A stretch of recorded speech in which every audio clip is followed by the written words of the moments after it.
Et bonjour à toutes et à tous, bienvenue sur Mac Forever. Aujourd'hui, on va parler d'ergonomie, de facilité avec laquelle on peut utiliser macOS X, comment exploiter pleinement macOS X et ses configurations au niveau du multitouch avec le trackpad du nouveau MacBook dont j'ai fait l'acquisition et que vous avez découvert dans la précédente vidéo qui est juste en dessous sur le blog. Si vous êtes sur YouTube, vous venez sur Mac Forever. Bref, on va passer sur la machine comme d'habitude, vous savez comment ça marche, on y va. Et magie du direct. Nous sommes donc bien sûr sur la machine. Alors je vais vous expliquer comment configurer macOS X pour utiliser pleinement ces fonctions de multitouch, d'ergonomie, de facilité avec laquelle on peut se servir de ce programme qui est le meilleur programme au monde.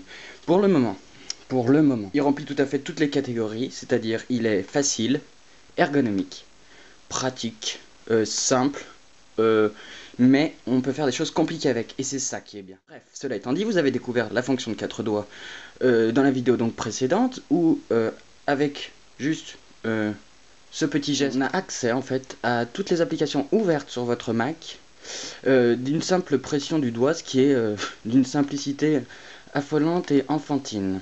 Bref, cela étant fait, on va voir comment préconfigurer ça veut rien dire, configurer ceci. Regardez, moi j'ai des petits raccourcis pour passer entre mes bureaux. On va aller sur le Finder pour qu'on se rende compte. On va le fermer, CTRL W, on va retourner sur Safari, on va prendre Taxa, hop, on maintient, on ouvre, on jette, on ouvre. Regardez avec laquelle je fais toutes ces petites fonctionnalités. On se rend pas bien compte, désolé vous étiez pas droit. Voilà. On ouvre, donc j'ai ouvert plusieurs pages web ainsi que il est de la pub pour locan.fr, allez-y faire un tour, c'est franchement terrible. Vous voyez avec la facilité avec laquelle je navigue sur mon Mac, voilà, je passe de fenêtre en fenêtre sans aucun problème. 4 doigts vers le bas, hop, et vous mettez Spaces. On peut avoir des coins actifs, c'est-à-dire, regardez, je vais prendre ma souris, je vais la mettre dans ce coin-ci de l'écran, et hop, ça me met automatiquement Spaces. Ensuite ici, hop, j'ai tous mes bureaux, mes différents bureaux, hein, avec exposé, Spaces, et l'autre, c'est exposé, pardon. Alors, ceci est exposé, et ceci est Spaces. Comment on configure?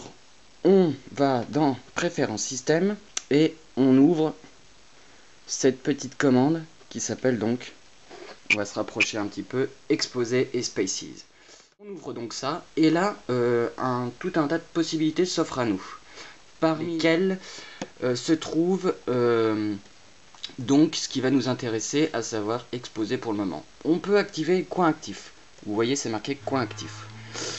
Vous pouvez dire sur ce coin-ci, donc sur le coin supérieur gauche, je vais activer Spaces lorsque je mets ma souris dans ce coin inférieur gauche, etc.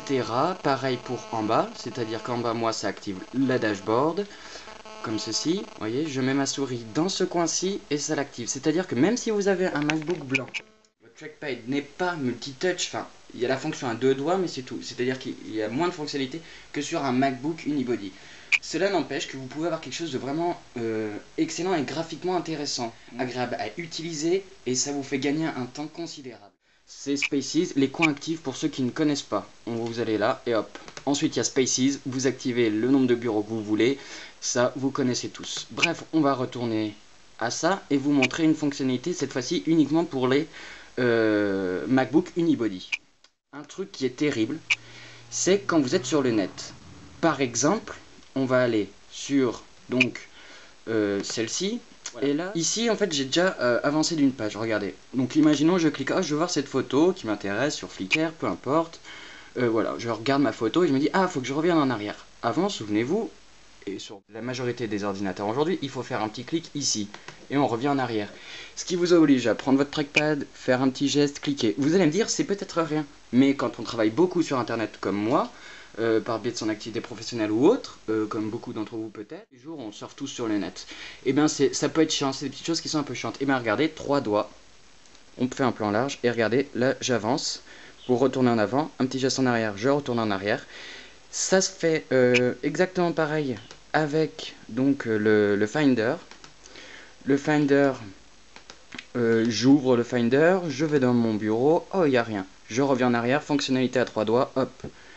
Document, c'est là-dedans que je cherche. Oh, note divers, note à chat, machin. Document texte, qu'est-ce qu'il y a? Oh, une annonce. Hop, je regarde. Ouais, c'est pas ça. Je reviens en arrière. Je reviens en arrière. Je reviens en avant. Je reviens en avant.